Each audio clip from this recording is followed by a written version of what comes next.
The slender figure clad in robes made from expensive fabric shudders from violent coughing. Pressing a gilded respirator to his face, the man takes several deep breaths. Achilles, it's been many moons. I hope your cousin is feeling well. Achilles covers his burnt lips, trying and failing to suppress a coughing fit. She is in good health. She sends her regards to you as well as her wishes for your swift return. Heinrich frowns. For as long as the stars shine in the sky, my vigil continues. So it does. He thumps himself on the chest with his augmented hand. You hear the clang of metal against metal. So do we try? I'm not so foolish as to fail to notice a coded conversation. Your insight deserves credit, rogue trader. Then again, I expected nothing less from Theodore von Valancius' successor. Heinrich looks at Achilles. Allow me to introduce Achilles Scalander properly. In addition to his duties as the Secretary of the Administratum, he acts as an agent to the Golden Throne under my aegis. Master Scalander was transferred into my remit by a colleague who is engaged in other matters in the Koronus Expanse. I'm sure you'll find his services useful, especially when dealing with the schemes of humanity's foes within the borders of your protectorate. Greetings, Lady Tessera von Valancius. Allow me to once again express my deepest condolences on the loss of Lady Theodora.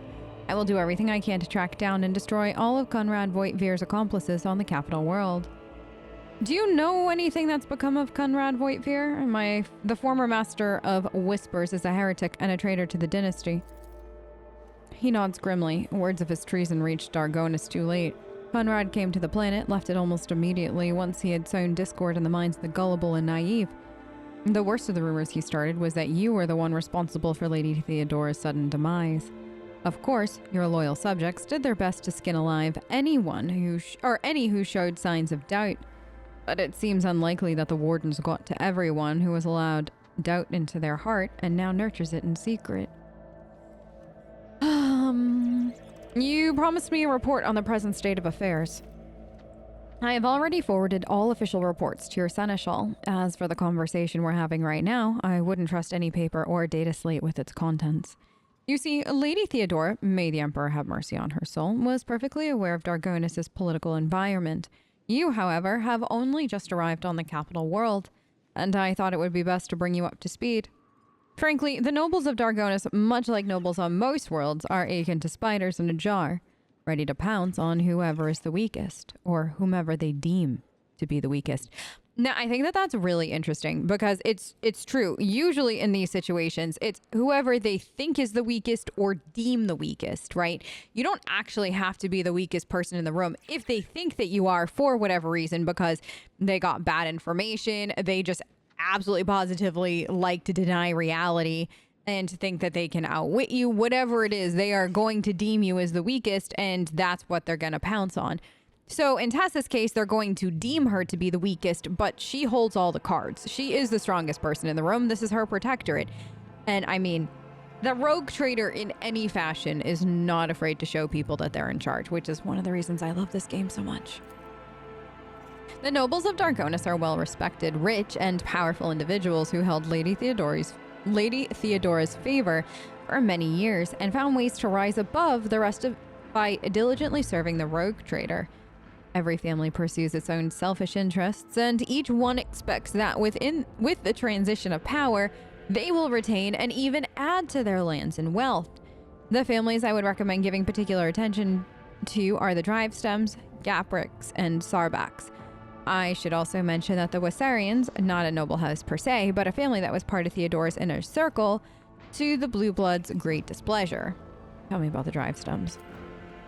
The Drivestems aren't the ancient governor's house of Dargonis. Predictably, the greater the wealth of the von Valancius protectorate, the fuller their coffers grow. Their reputation is flawless except for one detail. We have evidence that Urbend Drivestem's rivals seem to have the misfortune of regularly falling victim to Xenos raids.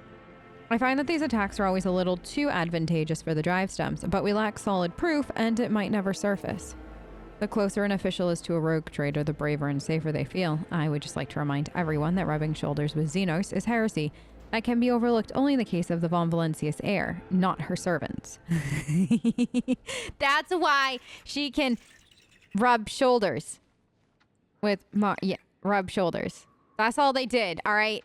Past Tess, all she did was rub shoulders with Marzite. Perfectly innocent shoulder rubbing. What makes the Gaprix special? The Gaprax hail from a remote forge world, and among their distant relatives, there are many servants of the Omnissiah, and the house itself is close to the cult of the Adeptus Mechanicus, both in spirit and in their business connections. The Gaprax oversaw the industrial shipments within your protectorates. Until recently, ever since the astropathic communication with Chiavigama was severed, they've been quite concerned about the security the planet placed in their care. And the Sarbaks? Really just hardworking. The Sarbaks own many enterprises, including distillation manufactorums that produce promethium. I must note that lately, the members of the family have been prone to overly liberal statements about the von Valencia's dynasty. They believe that Lady Theodora was a bit too keen to leave her worlds without proper oversight. And the Warsarians. They are a line founded by Lady Theodora Seneschal, and as such, are nominally considered nobility, at least from the standpoint of the Imperial Navy, from which Lord Abelard hails. On Dargonus, however, their position is precarious.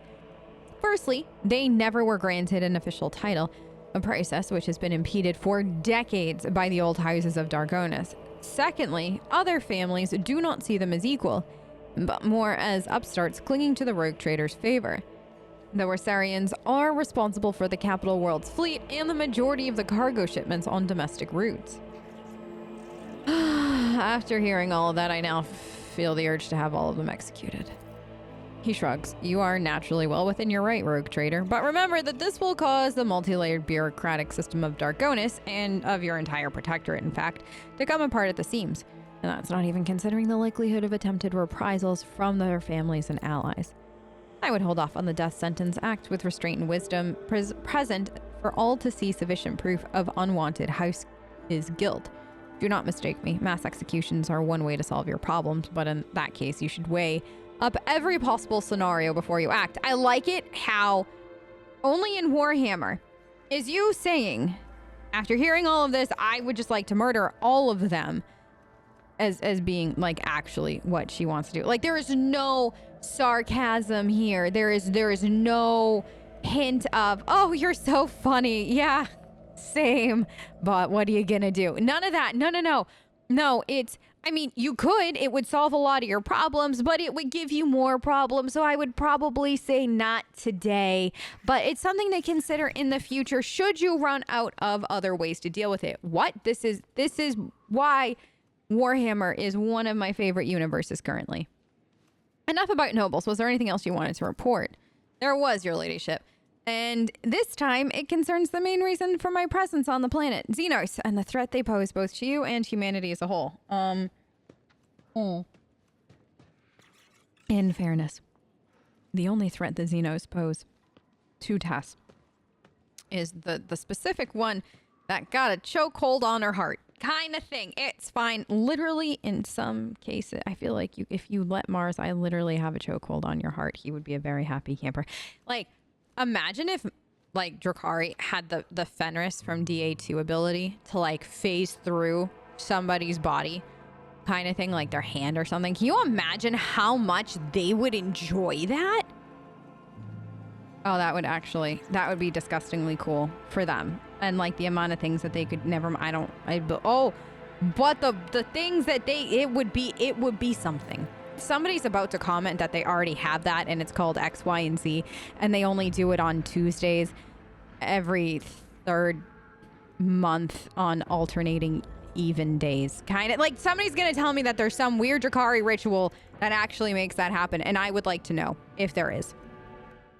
The last few months have been difficult for the people who report to me. My eyes and ears scattered throughout the Koronus Expanse, warp disturbances, astropaths overcome with madness, ships disappearing in the immaterium. Many of my observers and contacts have gone dark, or have been killed by some calamity or other. Still, I managed to establish communication with some key individuals who were able to warn me about incoming threats, including Xenos raids. He looks you in the eye without blinking. It is within my power to supply you with intelligence on where and when the Xenos will strike next. I do not doubt that Governor Drivestem will beg you for protection against the Xenos, and in this fight, the information from my contacts will serve you well. I beseech you, Tessera. If I ever report a threat looming over a ship or a planet, do not dismiss it. Sometimes it takes an intervention from a rogue trader and her mighty void ship to avert disaster. What are your responsibilities? Officially, I'm the secretary at this world's administratum department. Less officially, I'm afraid I can't disclose that even to you. In short, I collect and investigate reports of heresy taking root on upstanding planets of humanity. Above all else, I am concerned about the Xenos threat that hangs over the entire Koronus Expanse, including your protectorate. Sadly, my mission was complicated by the recent warp disturbances. I'm still trying to reestablish contact with many of my agents. Do you know anything about the cult of Final Dawn? My knowledge is deplorably limited, your ladyship. All my attention has been focused on tracking Xenos activities. I am certain that Master Van Calix can tell you much more about those heretics than I. The residents of the local system are no strangers to skirmishes with the enemies of humanity, but recently the loathsome beasts seem to have completely flown off the handle. We're receiving reports from ships that made it through the warp to Dargonis. Both they and the colonies that they departed from are being attacked. We have identified the breed of Xenos that pose this threat, the Drakari, humanity's ancient and insidious foes. Be vigilant on your travels. The Xenos will undoubtedly attack a rogue trader ship should they find the circumstances to be in their favors. Unfortunately, in the host of humanity, there are those who are willing to grovel before our enemies in hopes of a valuable reward. You may be interested to know that we are on the trail of such heretics. He glances at a data slate. Overwhelming evidence indicates that a plundered void station in Langren's belt is being used as a base by a band of pirates who are not above dealing with Xenos. I was unable to persuade the Chancellor of the need to dispatch his ship there, but perhaps you'd like to pay courtesy call to those scoundrels yourself. And then it put that, okay. I must take my leave. According to the message I received a few minutes ago, Governor Drivestem has arrived at court. I imagine that the Chancellor is already prepared to arrange the meeting. All that's left is to notify her that you are ready to see Urbend. All right. Tell Chancellor Wassarian you are ready. I am ready. Your ladyship, she bows her head politely. For a Chancellor to a rogue trader, she is dressed rather simply. A parade doublet, polished boots, and a comfortable cloak. She bears a saber in a gilded scabbard, whether for show or protection, one could not say. Only her ring with a Wassarian coat of arms indicates that she is of the highest social stratum. The governor is waiting on the periphery of the palace. Please let me know when you would like to see him. The sharp gaze, the impeccably straight back, the composure. For a moment, you feel like you're looking at a younger version of Abelard himself, not his heir. Judging by the scars on the exposed parts of her body, Clementia saw her fair share of combat prior to assuming the position of Chancellor. What can you tell me about Dargonis? All deals and important decisions are made here in the capital.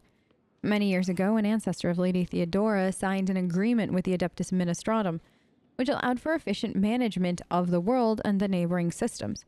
In accordance with the decree, a share of planet's population was assigned to the Ministratum and converted into servitor scribes. They now toil across the entire world.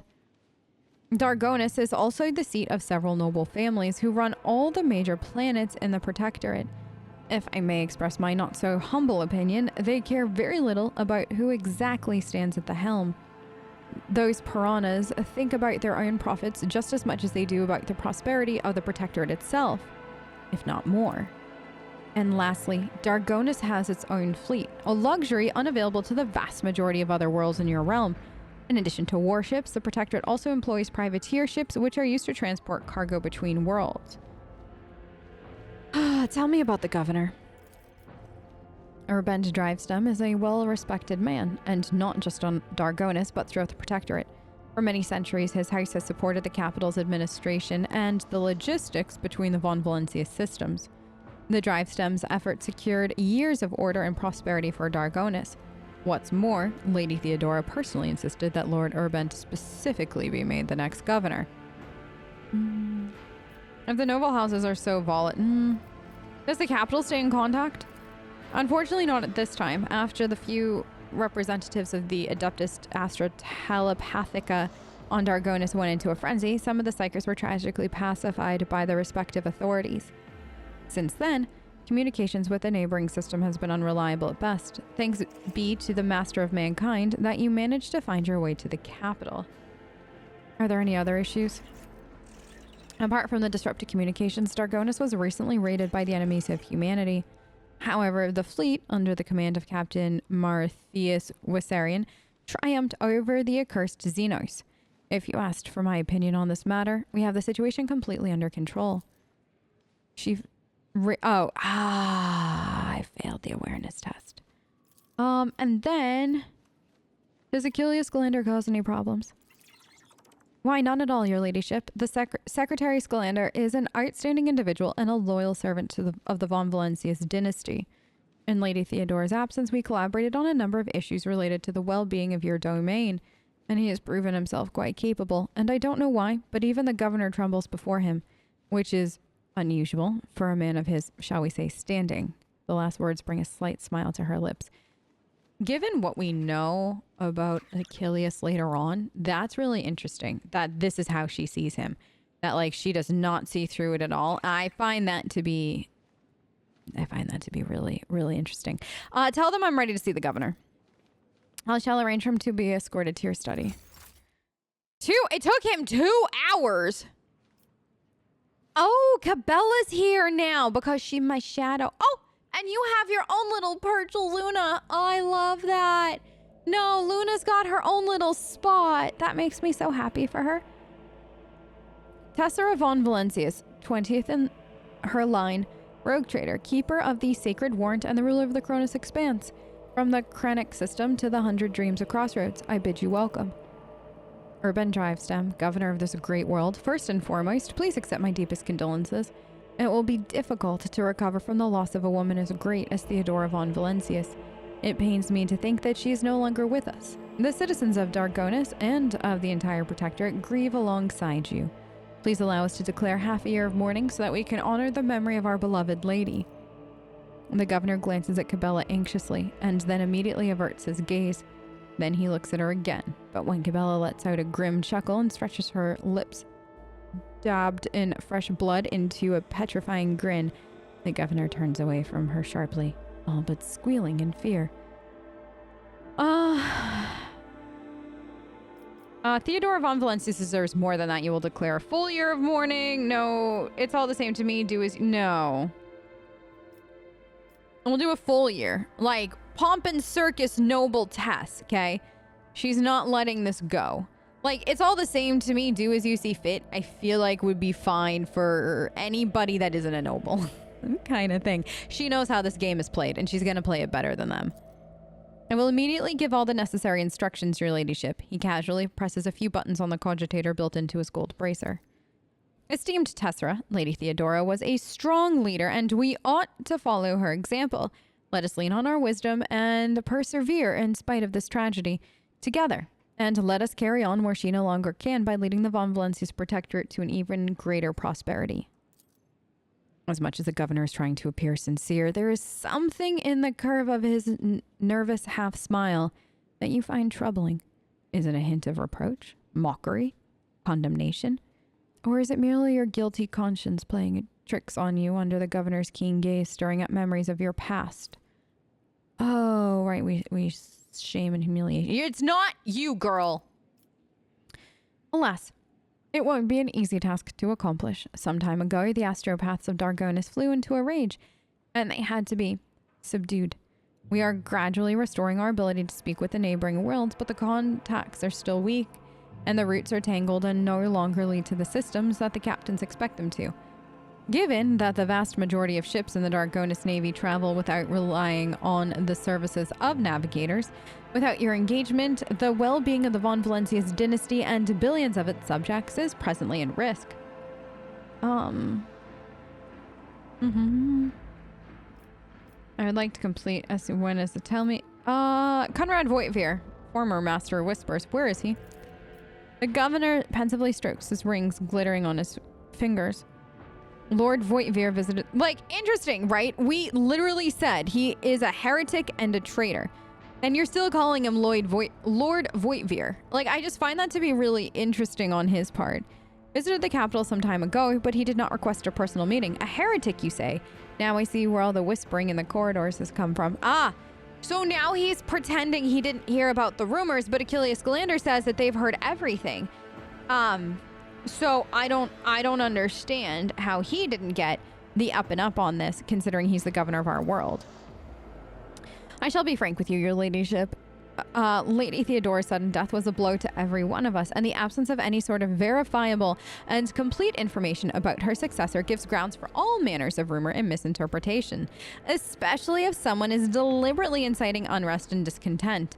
Naturally, none would dare challenge you by accusing you of something as sacrilegious as murdering a rogue traitor. However, Conrad Voitvir was once a true boon to the Protectorate back in the day, and as such, some might heed his words. But now you said, now I see where all the whispering in the corridors has come from, and a heretic, like all this questioning. But now you're saying that you heard all of it? Questions. I sentence all who have dared to make such heretical remarks to the rogue traitor to servitude. No. My subjects' doubts are no. God, no. Publicly rip out the vocal cords and tongues of every slanderer and replace them with vox implants that sing praises of the rogue. That's really funny. Too many. No, this is not a moment for iconoclast tests. I sentence all to machines aren't prone to dissidence. I couldn't care less about what people think of me. I am Theodora's successor, whether they like it or not. Oh. Now that's a strong statement. I wish that there was one that was a little bit more noble. If that makes sense. Like, I don't feel like any of these kind of hit that right chord for me with this test that we're building. So I feel like just not doing any of them. Because our test is not, like this is not how you schmooze kind of thing. And she's like that with her citizens. She does not like drive STEM. I tell you right now. Couldn't care less about what people think of me. I am Theodora's successor, whether they like it or not. My thoughts exactly, rogue traitor. Guide the Protectorate along its path, and in time, things will return to normal. What does the nobility expect from me? We are all troubled by the fate of the Agri world. Yanis that supply Dargonis and other planets with foodstuffs. Empty stomachs can drive even the mildest rabble to revolt. Furthermore, House Gaprak is perturbed by the loss of communication with the industrial world Kiava Gamma, which is in their charge. If you wish to know my opinion, the world that deserves your attention most is the penal world, Vabos 6, one of the key mining suppliers in your protectorate. This is noble. Like, this is 100% the test that I'm trying to build. Such intriguing concern for Vabos 6 outpost. Doesn't your house happen to own the extraction stations there? His beady eyes widen in fear. Your ladyship, I beg of you, do not interpret my words as an attempt to influence your decision in any way. You see, without Vabos 6, the manufactorums on your world will need to make haste to find new suppliers elsewhere and arrange for new shipments. And in these troubling times, they run the risk of delays and other most tragic mishaps. My only concern is for the prosperity of the Von Valencius dynasty. That does it for planets and trade routes. What else? Xenos, your ladyship. I don't rightly know where to begin. He rubs the bridge of his nose warily. Otherworldly beasts are not an uncommon sight in the Koronus Expanse. They have been a menace to the world this side of the Maw for decades. But now, those abominations are on the rampage. They show no sign of fear as they attack ships either, damaging them to the point where they become unfit for transport duty or outright gutting them. Only you have the power to stop this madness. We're in the process of restoring the astropathic choir of Dargonis. Luckily, we were forced to slay only some of the deranged psychers, although those that remain are as yet unable to transmit messages. I hope Master Scalander will keep his word and offer you his support in the war against the Xenos. According to his report, the region of Vabos 6 has been of particular concern in the last few cycles, which is all the more reason to discover the colony's fate as soon as possible. Now, to issues on a smaller scale, there is a certain degree of tension in the capital due to an unorthodox succession of the Sacred Warrant. Chances of uprising are minimal, of course, and the spreading of rumors is nothing but a sign of weakness of mind and spirit. Nonetheless, I have prepared a list of minor houses that have demonstrated unseemly discomposure at your succession. What is to be done about them? Command the spinners of the blood-spun web. They will set a fine snare in retribution, Dom and Tessera. We will whisper names, and that whisper will drown out their insolence. Okay.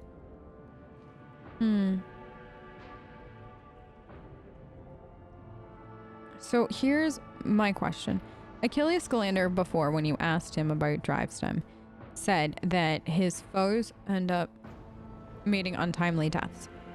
So if you're somebody that did that and kind of understands the way a noble's brain works, how can you trust that the list that he gave you is one that should be trusted? You see what I mean? Like, how can we actually trust that this list is actually a list of people or minor houses that dislike us? Is there any way to? No. No.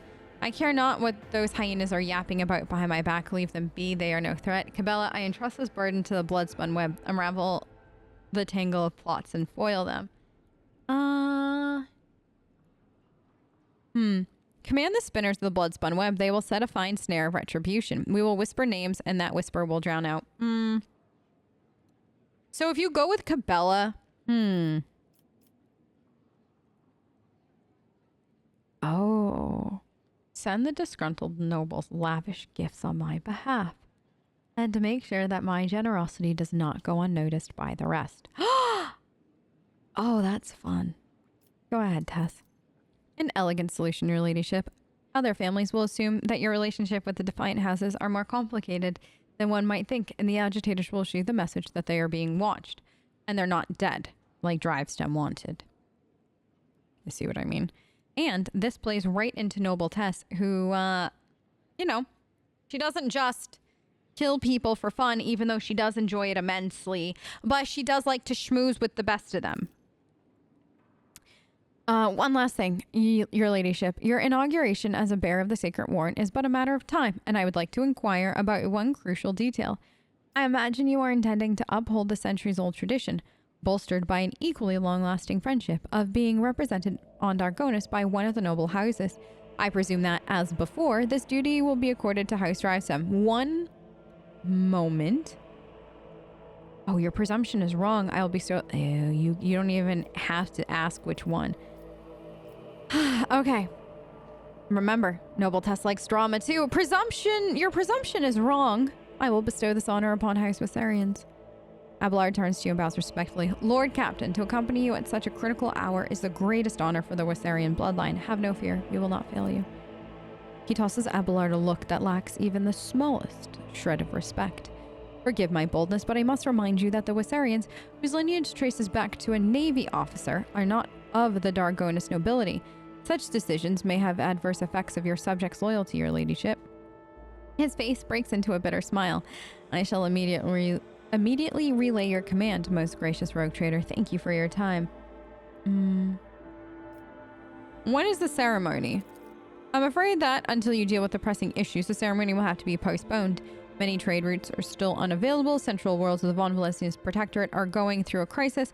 Warp disturbances, if the Void observers are to be believed, will prevent important guests from reaching the capital. That will be all. Thank you for your time, your ladyship. Since duty calls, I shall take my leave. May the Emperor's grace be with you.